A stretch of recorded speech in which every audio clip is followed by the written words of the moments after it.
اور اہم خبر آپ کے ساتھ شیئر کر رہے ہیں۔ صدر مملکت آصف علی زرداری سے متعلق سوشل میڈیا پر نازیبہ پوسٹ کرنے والے پولیس افسر کو گرفتار کر کے پیکا ایکٹ کے تحت مقدمہ درج کیا گیا ہے۔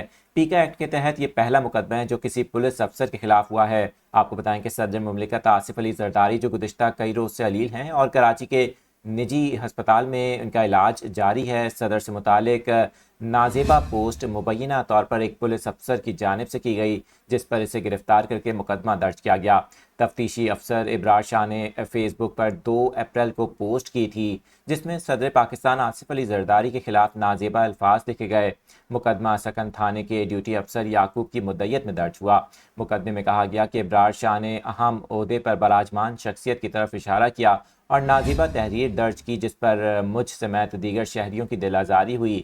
پولیس نے اس حوالے سے مزید بتایا کہ قانون کے تحت گرفتار ابرار شاہ کو عدالت میں پیش کیا، تاہم مقامی عدالت نے ایس آئی او کو ضمانت پر رہا کر دیا، جس کے بعد تفتیشی افسر کی جانب سے کیس پر مزید کام کیا جا رہا ہے۔